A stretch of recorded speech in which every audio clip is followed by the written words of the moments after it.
Hey, what's going on? Welcome to the Doug Show. I'm Doug Cunnington, and in this episode, I'm catching up with my friends, Carla and Robert, because they are starting a podcast. So we're going to kind of go through a bit of a coaching series, and I'm excited to work with them. And I think maybe if some people have listened to my other podcast, Mile High Fi, they may be familiar with you, but we don't know if they've listened. So we're going to have to get to know you a little bit here. Carl and Robert, how's it going today? And can you give a little bit of an intro about yourselves and who you are? We are both doing great today. We are a married couple living in Longmont, Colorado, and I am a lawyer, kind of semi-retired these days. And I'm an energy engineer. Yeah, we love living here in Colorado, getting out to hike and talking about things related to personal finance. Yeah, we are both personal finance geeks, I guess you could say, and became mildly obsessed with the concept of financial independence and retiring early, closing in on 10 years ago now. Wow. And we met at an event at the Mr. Money Mustache HQ, like randomly. Is it almost 2 years ago now? Or one? Yeah. Right at 2 years ago. Yeah. Okay. So, and my wife and I had moved to Longmont just a few months before, and then you guys showed up. So we've gotten to know each other pretty well over the last couple of years. And I found out that Carla, especially, you were into podcasts. So we, chatted about that several times. And because Carl, my co-host on the other show, we're going to start a network, and we thought, hey, we should chat with Carla and Robert and see if they're interested in working with us. So that's sort of the topic of today. And right now we're sort of in pre-production, and we've kind of been working for a few weeks. So before we get into all of that, can you just briefly talk about the sabbatical that you guys took? And I know we could talk for like 4 hours on it. So just the high level. And Carla, you said you're semi-retired now. You do a little bit. Robert, you are working. Sounds like it could be optional, but yeah, let's fill in a couple gaps before we talk about the new podcast and show. Sure. So I quit my job at a big law firm in early 2019, and Robert and I had been planning for a lot of years to do that, to take that step for both of us to quit our jobs and take off and have a big adventure, do a lot of traveling, and do a big backpacking trip. Yeah, so we decided in 2019 to go hike the Pacific Crest Trail. We both left our jobs and decided to try to walk from Mexico to Canada. We didn't quite make it all the way there. Injuries interrupted us, but we changed our plans, drove up to Alaska, explored a lot of Canada, enjoyed the great outdoors all over the northwestern part of the United States, and then took a 2-month trip to Europe. We hadn't really done any major vacations or travels in all those years before that, and just enjoyed checking out. It was like a dozen different countries all over the place in Central and Western Europe. And then moved to Colorado. And I loved my job, missed it so much that I wanted to go back. And you wanted to try something different. Yeah, so I'm doing immigration law now with a super, super small firm, just me and one other attorney and our paralegal. And it's just a ton of fun. We take the cases we want to take, help the people we want to help, and really enjoy it. Very cool. So life is good these days. Very, very good. We have a house instead of a tent, so a little bit more stability than we did in 2019. Yeah, things are good. Yeah. And Robert, that's nuts that you like your job. Every time you say it, it sounds made up. It really does. I think he's the only person I've ever known who genuinely loves his job. Great people. The work is fun. The customers are great. Genuine. I love it. Yeah. You've said it so many times. And an engineer too, because usually engineers are like some parts are okay, but then, most of it sucks. So good for you. That's great that you figured it out. I got very lucky. Very, very lucky. Okay. So let's get into the podcast stuff here. I had that like sort of a kernel of an idea for a show. And I pitched it to you, Carlo, because you were helping out with some of the production stuff and admin things for Mile High Fi. And I think immediately you were like, yes, I'm interested. Let's figure it out. So like, why podcasting? Had you thought about starting a podcast in the past? Why do you have such a strong interest in the audio format? I just absolutely love podcasts. I listen to so many of them and have had, a bunch of different favorites over the years, and there's always new amazing ones coming out. I don't know what it is about it. It's just so engaging. It feels really personal, like someone is right there in your ear with you. And yeah, it just feels like they're so like connected, like you're right there talking to somebody. And yeah, the music and just all the things that people do that make them engaging. I'm a huge fan. I love the fact that the topics they cover are not always the biggest topics that you'd see on network television or that Netflix is going to go produce. People put together the content they want to put together, and if they can find an audience that's interested in that, whether it's large or small, you're there, and yeah, you do feel a closeness to the people who are putting it out. Yeah, I think that's another great point is the topics are just, you can find a podcast on literally anything, right? So you can take deep dives on random things you're interested in and learn more about like the books you're reading and the authors behind them. And yeah, and there's a lot of different styles, right? Some people's work is highly produced. Some people's work is raw and unfiltered. It's just kind of fun. You get almost a behind the scenes look sometimes at how people operate and how they think. Mm-hmm. Did either of you listen to talk radio very much growing up or in the past?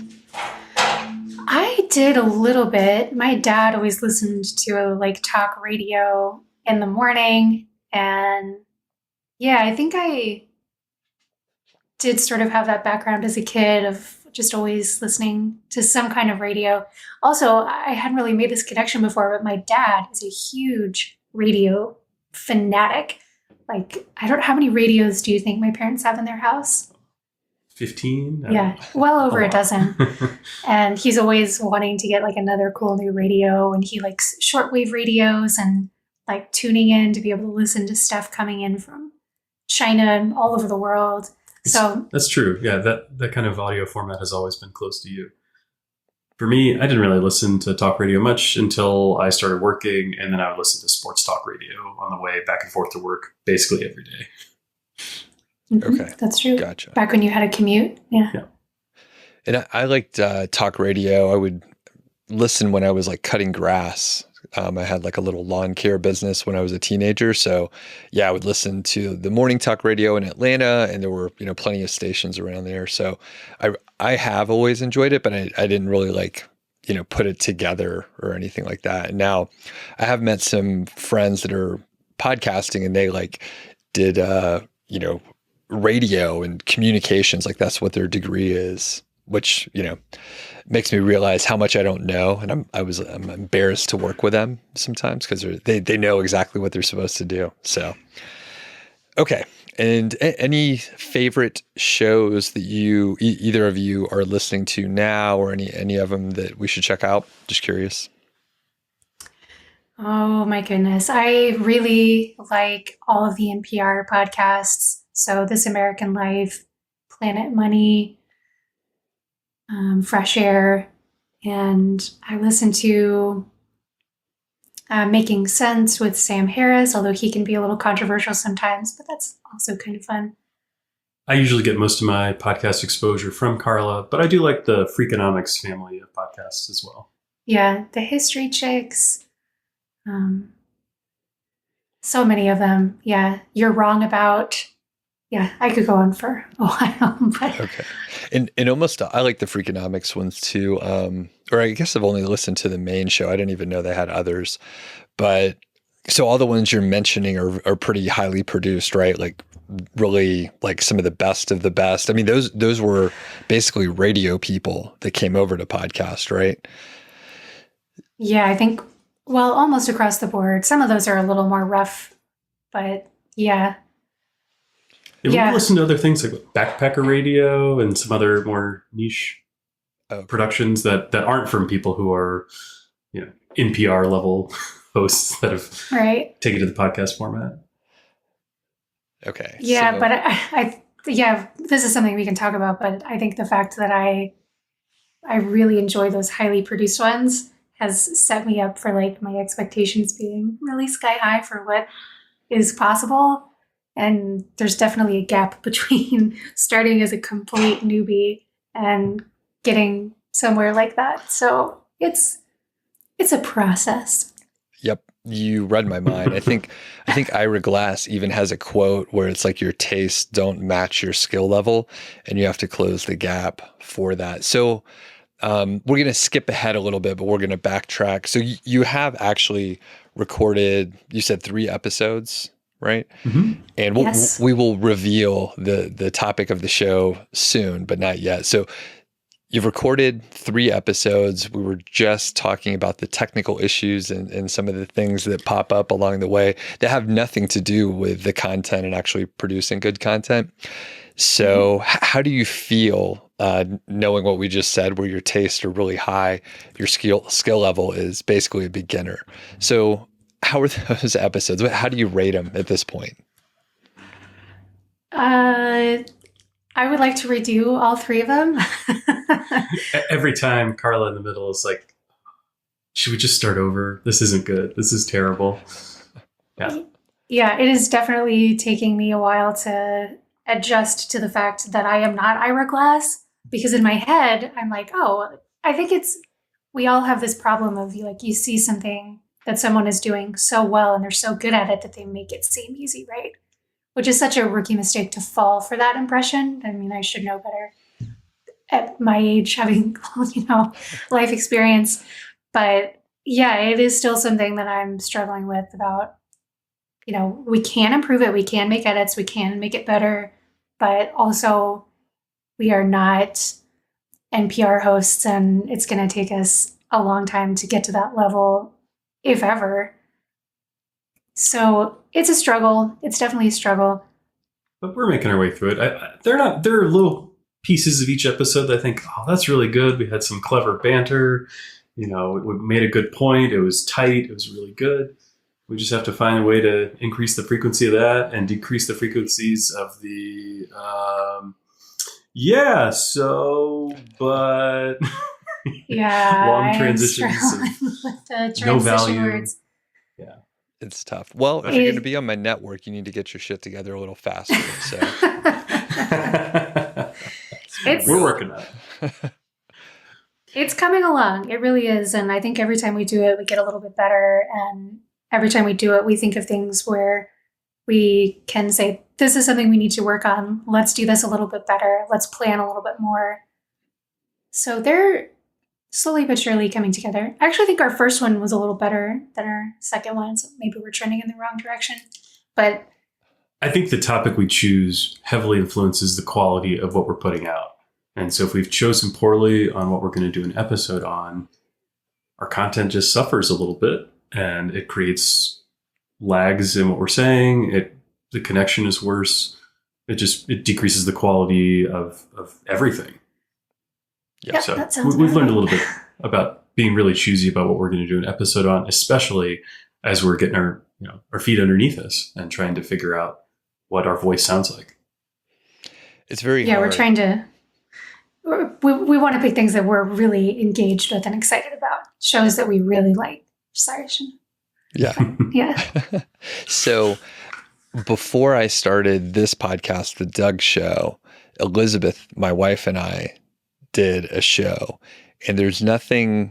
I don't know if I've set you guys up, right? I knew what was going to happen, right? It's like, hey, here's a new thing you don't know how to do. Here's some technology problems. So we had all the same stuff. Like, how do you get 2 mics to work on the laptop? And, we're not going to go deep into setting up aggregate devices and stuff, but everything that you were talking about, I was like, oh shit, yeah, I had to go through that. So there's like these little pieces that get in the way that are unrelated to like the thing you're trying to produce, but you have to figure that out. And the good news is we worked through it, and now like everything's very easy to set up.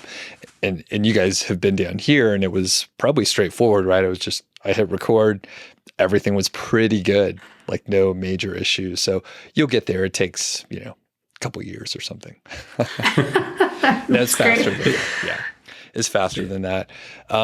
Okay, so let's start talking about the specifics of the show. So you can mention the name here if you want to. You can, I don't know if it's still in flux, but you can mention the name and the tagline in the elevator pitch for the show. So we are working on the Pennies and Popcorn Show. I think we're pretty set on that name. And it is the show about real money lessons from the world of TV and movies. Yeah, that's a quick overview. Yeah, we basically, each episode will pick some show, some movie, some sort of media content that we like, or maybe we don't like. We don't necessarily have to like it, and just diagnose it, talk about it, rip on the characters, pat them on the back for their good money decisions, and just kind of talk about what's something relatable from what we all saw on the screen. So where did you get the idea for the show? So you and I had talked about one idea for a show, and I think I was just noodling on it and thinking, is there maybe something just more fun we could put together? That's a better fit for our personalities. Yeah. And I was literally just in bed late one night thinking, come on, brain, you can come up with something. What could we do that would be fun? And we had just recently watched the show Squid Game, which has a lot to do with money. And obviously we, wanted to create some kind of podcast in the money vein. So I just thought the light bulb went on. We love TV, we love movies, we love money. Who doesn't love money? We love personal finance.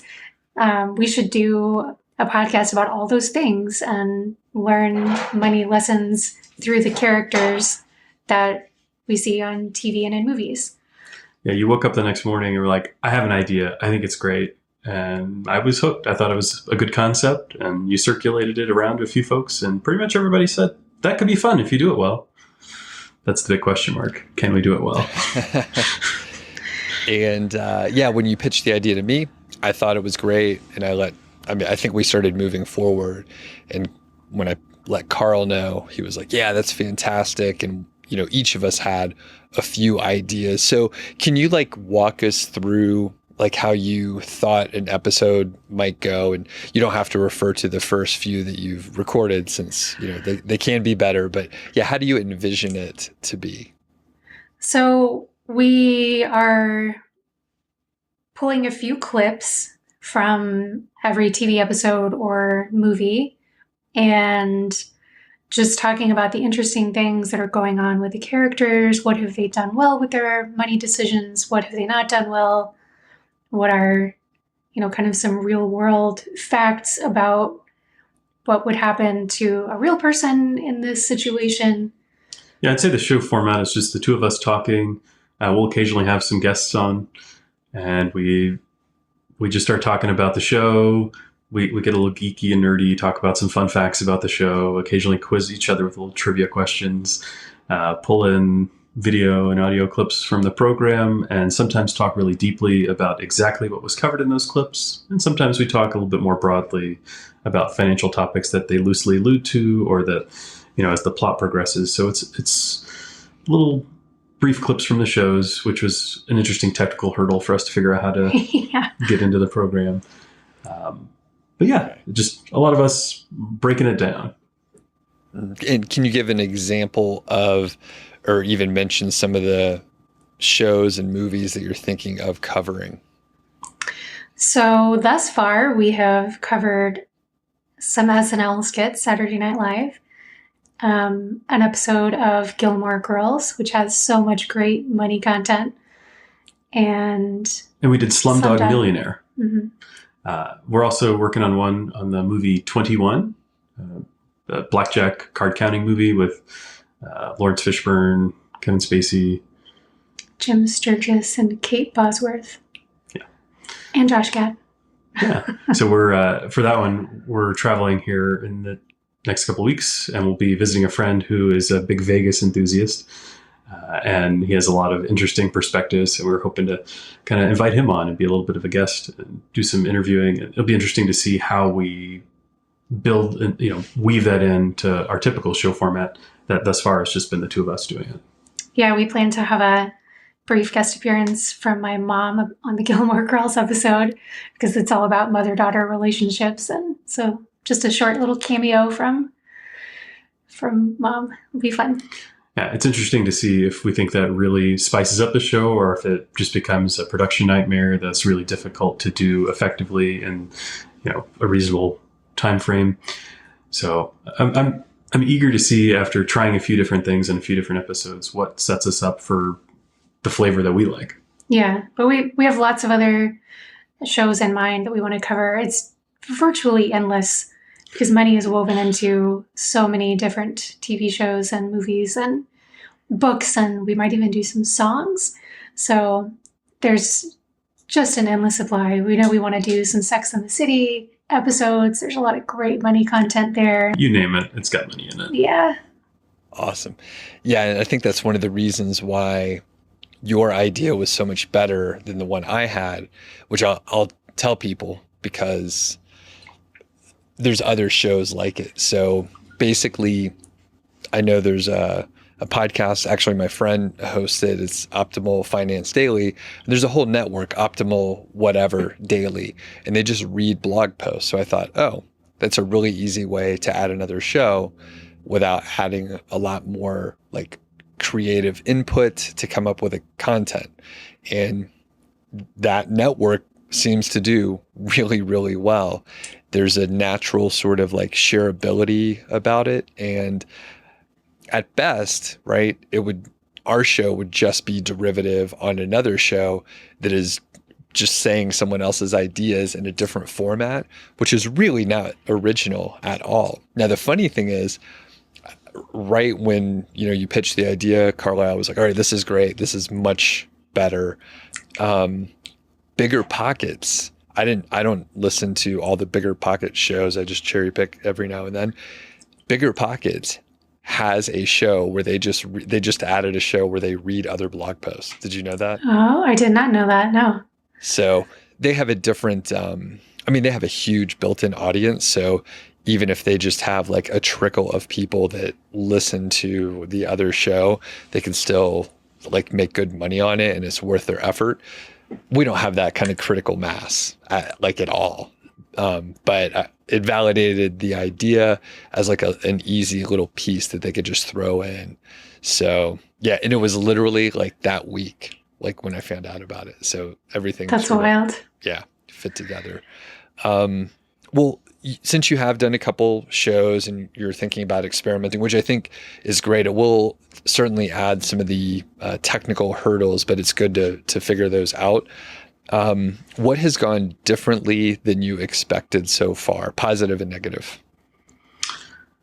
The simple IT side of things has been so much harder than I expected. So neither of us have ever done any filming or editing of audio or video. We haven't had that as a hobby at all, even in the slightest.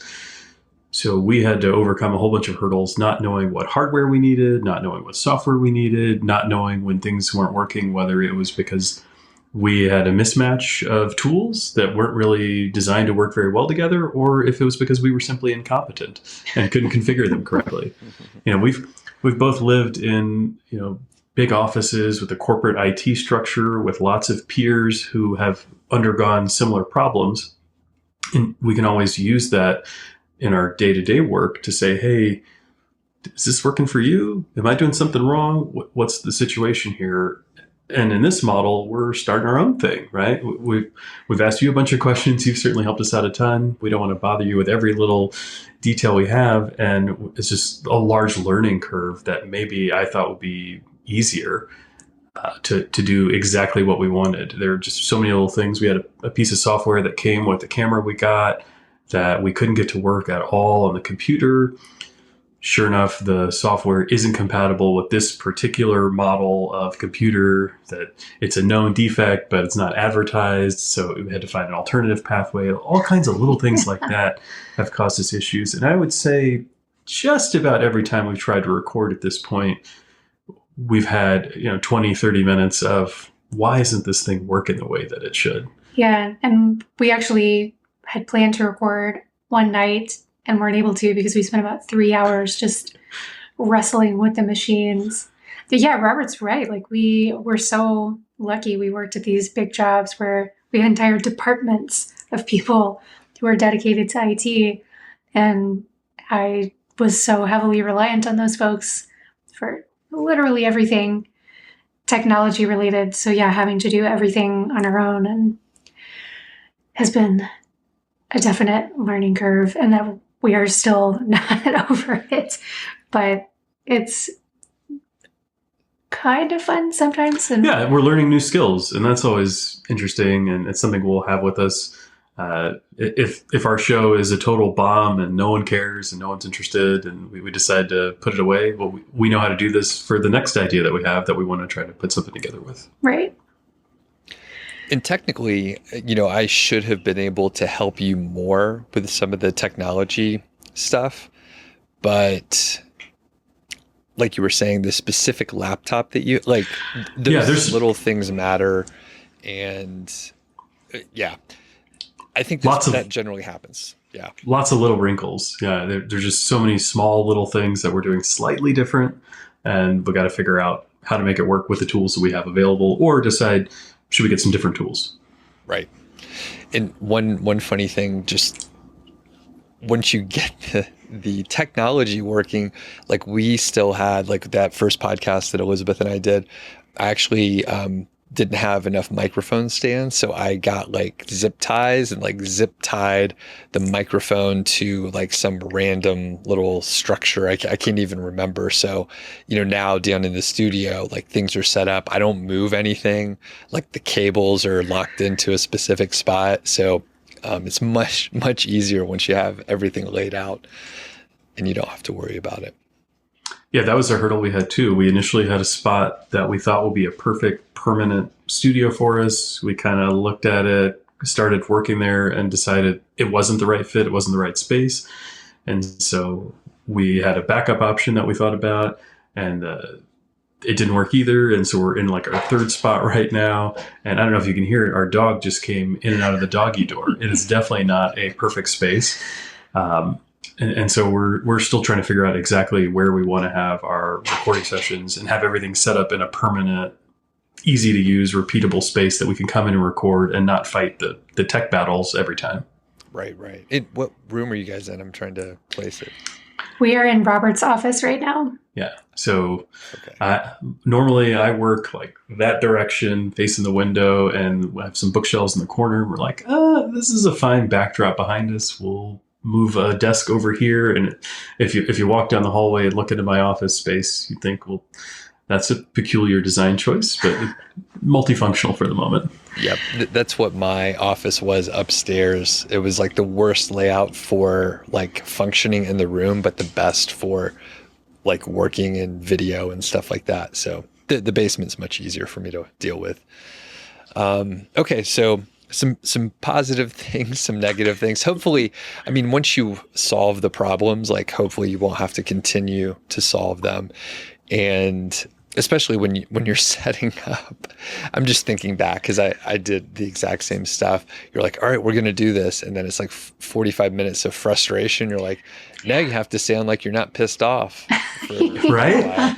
Stuff. So, okay. Go ahead.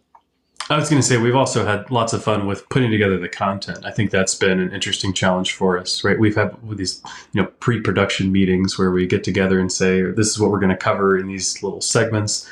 And sometimes we have like way more material that we want to get to than we could realistically do in an acceptable amount of time. And so it's this awkward, like, should we move on from this topic? Should we stick around? And like, there's no producer in our ear saying, all right, now you got 30 seconds left.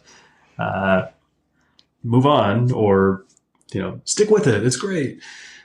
And then the other thing is we have ideas that we're going to talk about where basically we really don't have that much interesting to say. And we don't realize it till we're in the middle of the show.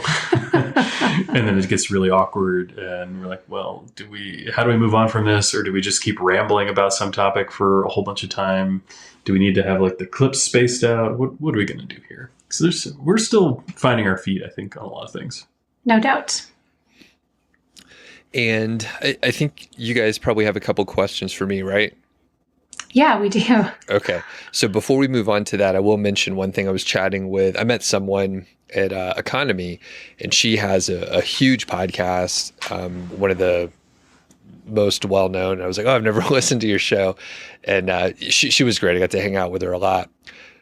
And I said I was going to check out her show. And I think she said, don't even listen to like the first 100 of them. Oh my gosh. So, and she's awesome now. I listened to a couple of the episodes, and I'll tell you guys who it is when we finish up. But yeah, the fact is, it's, you got to get your reps in, and it takes a while. There's no real shortcut. So you'll get there. You'll be fine. I sure hope so. Yeah. All right. What are your questions? So I guess my biggest question for you is about marketing this thing, right? We're putting so much time in and we care so much about it. And we think it's a really fun topic and that folks will be interested, especially once we, get better and iron out the wrinkles. But I guess that's my biggest question is, what marketing tips do you have for us in terms of just making sure that all this doesn't just get listened to by our parents and the list stops there? Well, probably the biggest leg up that other people won't be able to do is you're part of the network. So Carl and I can let other people know to chat with you guys. So, part of that could be, on blog posts, they'll mention it on their blog, and then people might check it out. But I think the single best thing is going on other podcasts, because that's the audience, right? You already know they listen to podcasts, and that's key, right? If you were able to be on some big YouTuber's channel, that may not help as much because the audience may not be podcast listeners, and that's what the goal is.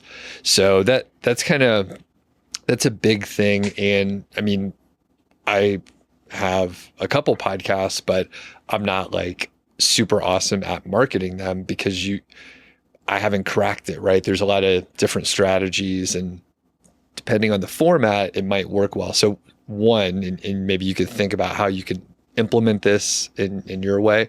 So one great way to do it is to get in front of other people's audiences. So part of it could be podcasts, but one piece of the puzzle that I don't even participate in is Facebook groups. So there are some huge Facebook groups out there, but you can't go in and say, hey, listen to my new podcast I'm just launching. You have to figure out a way sideways and maybe not really trick people, because everyone will get something out of it.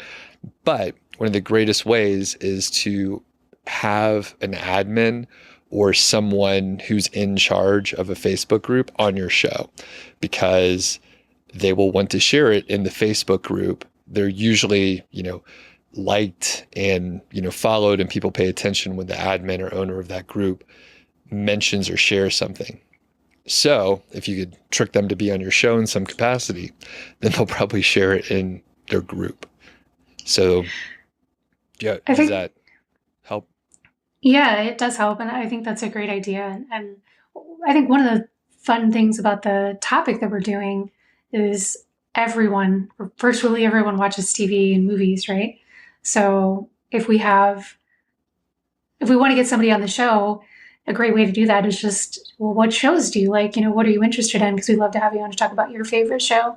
So I think that could be a great hook to get people interested and want to be on the show. Perfect. And I just thought of a couple people who might be good to have on the show. And the other part is, so I don't do much social media generally, but I think one of the great things you'll be able to do is have like the little clips, or actually even, video clips, but it could just be a picture and a meme and a funny caption or something like that. And that'll be really shareable. Now, I don't know how much it translates into listeners and subscribers and all that, but obviously, like on social media, we see other people share their stuff, and I have to imagine it kind of works. And it's not an area that I'm interested in like learning or doing or anything like that. But again, thinking about the network aspect, that could be a thing where we have a social media manager who can, help all of our shows like share things and cut the clips properly, and we can sort of figure out the best practice from there. So, and I'm curious, how do you guys find new shows? That is a great question. I mostly use Stitcher to listen to podcasts, and I use their Discover feature, which is basically just lets you browse the shows that they recommend to you through, I'm sure, their own algorithm. And you can browse by topic. So that's, other than word of mouth from people recommending things, that's mostly how I find new shows. I have a Carla. That's what I use. Yeah. Yep. And I think, it is word of mouth, like primarily word of mouth, I think, and you have to hear it a few times. And then the other thing, which will probably, I'll try to get both of you roped into going to some of the conferences. So I just started to go to some of these, but they're cool to go to. You guys could probably speak in some capacity and talk about your story, which people are interested in, and then say, we got this show, and it's a funny concept. Like people will want to check it out. And how long are the shows going to be? Like, we're aiming for roughly 45 minutes. Okay. So not like super long, like some of the shows that I do. So people can check it out without committing, 2.5 hours, which ends up being a little long. I'm trying to think if there's any other clever marketing things. Well, and then the other, portion, which I'm learning, I'm not big on Twitter, but in going to a couple of the conferences, like the people that have blogs and podcasts and YouTube channel, they typically are on Twitter. There's like a lot of side discussion going on there. So I'm like slowly starting to have some conversations there. And yeah, it's a really, fast way to get in touch with people, where they will actually answer back versus, maybe on Instagram, they have like too many followers and too many like random messages in the DM. But on Twitter, you could actually just like ping them and they'll see it. So, yeah, these are all great ideas. I appreciate that. So I had a question for you, Doug, around just trying to decide what's good enough, right? This is a big challenge for us in terms of what was a good enough studio space, what's a good enough set of content to cover, what about from a website? What about from like an introduction and branding? What about like a logo for the podcast? There's all these little pieces that you have to put together, and it's so hard to know when to stop your creative pursuits and have an initial draft that you're ready to go spread out into the world, knowing that you can always edit and revise pieces of it in the future based on the response that you get. I think that's something we're struggling with too, is sort of knowing when to go. And I think we've taken the approach so far that we're total novices, especially on the recording side of things, and should just get going, right? We need to put in the hours, like you said. We need to spend some time in front of the microphone, trying some different strategies, seeing what works. But just in a general sense, how do you know when what you have is good enough to put out? The audio is very important, and I'm listening to you now. Like it sounds pretty good. So I think you're good there.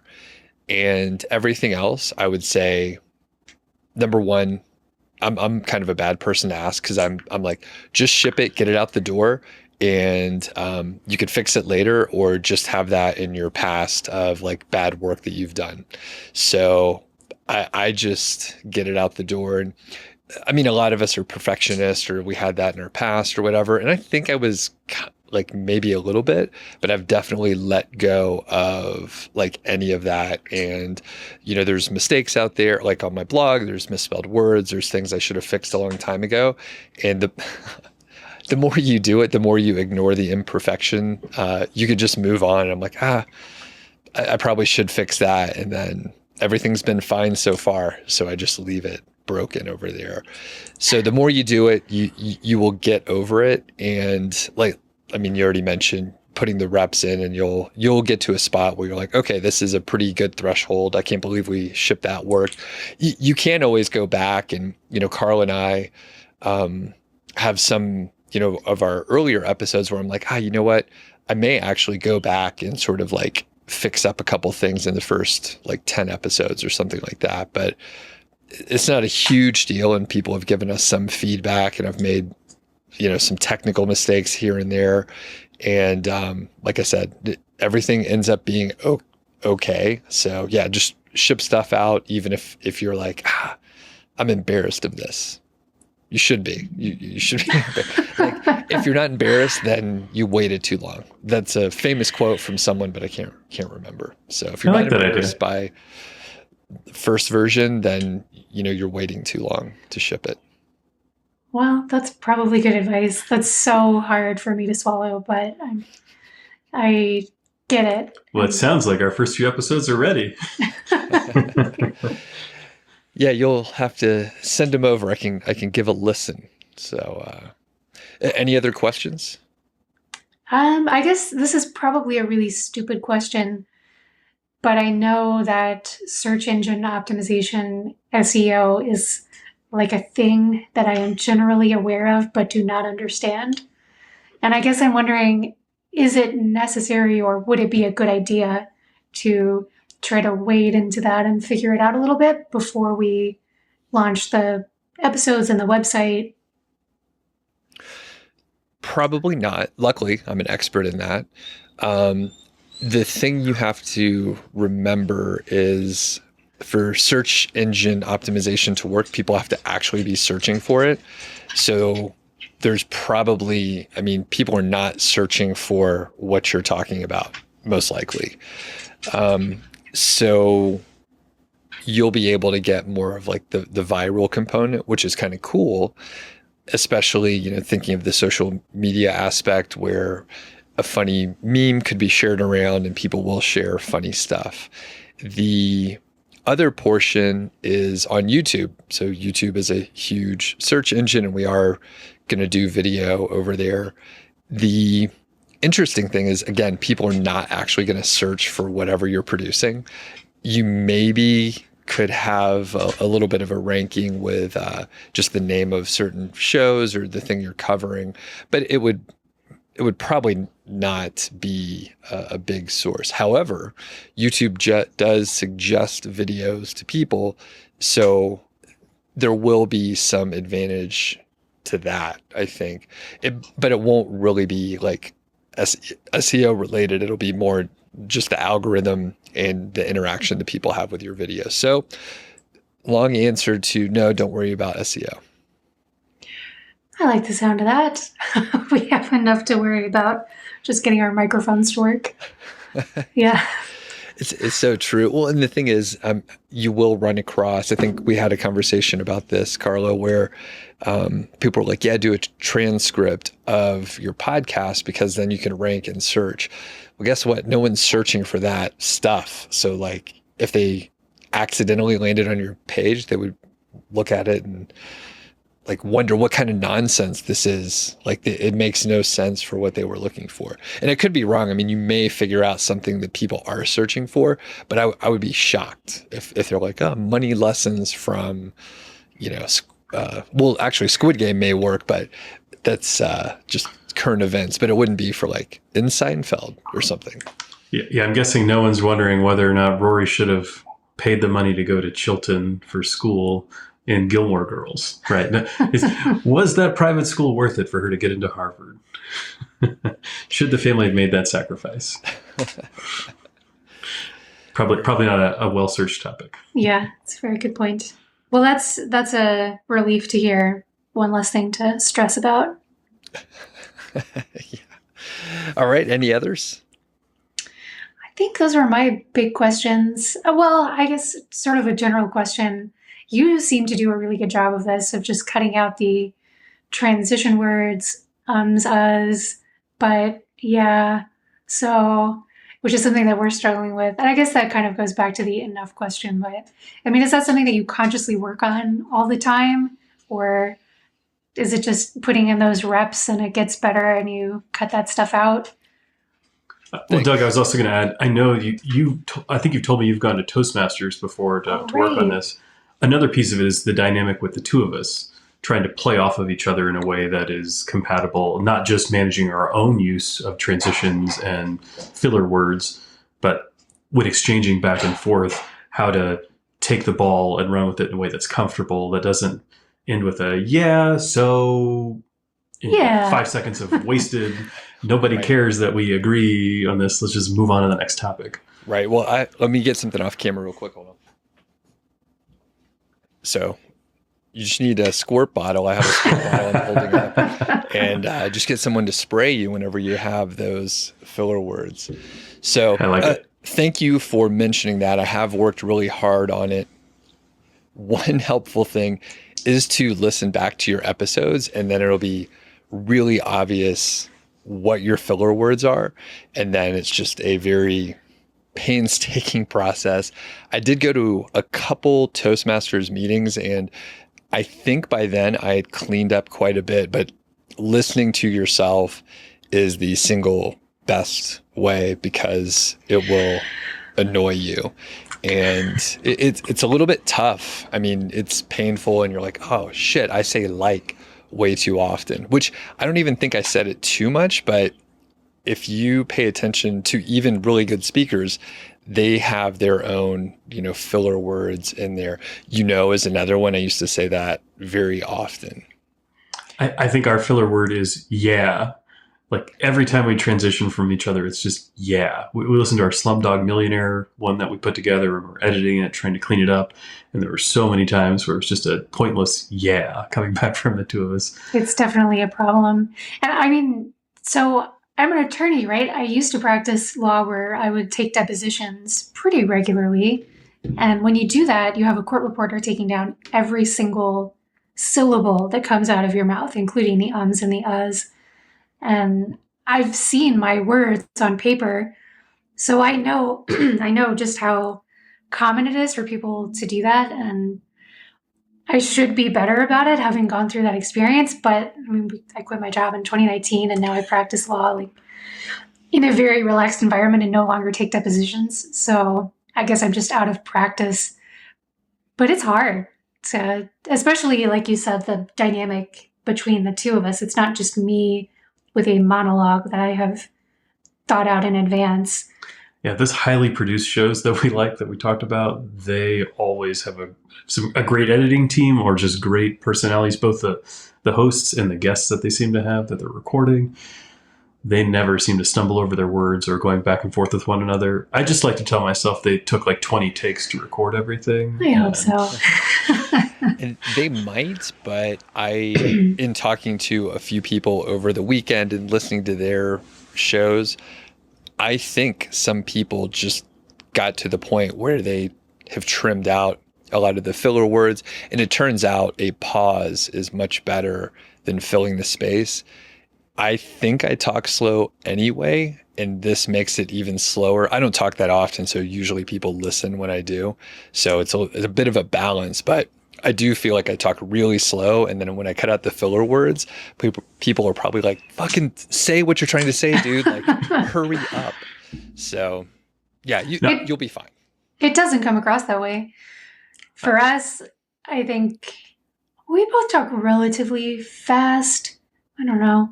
Never given it too much thought as to our pacing. We did an episode on the Gilmore Girls, so I feel like we speak very slowly. But they talk very, very quickly in that show, if your audience hasn't seen it. So we are definitely not at Gilmore Girls level of speed, but we do talk quickly and we are not comfortable with the silences. And I think that's something we need to work on. I've gone through some presentation coaching at work before, and certainly when I'm trying to do a big presentation that I've prepared for, I'm comfortable with the pauses. I know that it's okay. I know I should slow down. My message has more impact when I do it that way. But when it's the two of us talking, I don't know if I feel as confident with that. So it's going to take a little bit to make that normal and comfortable And allow us to transition without those yes. Yeah, I think that's something. I Yeah. just did it. It is something that you and I both have a lot of experience speaking publicly. I've used to talk at legal conferences in front of really big audiences, and I think I at least got a lot better at cutting out those words. But I think it's just one, amount of practice. Two, we're in this totally new environment where we're trying to put off a completely different vibe other than like polished professional lawyer. It's difficult. Yeah. Mhm. All right. This has been really awesome, and I'm excited to have you both back on. Probably, I'm not sure what interval, but maybe quarterly, just to check in, see how it goes.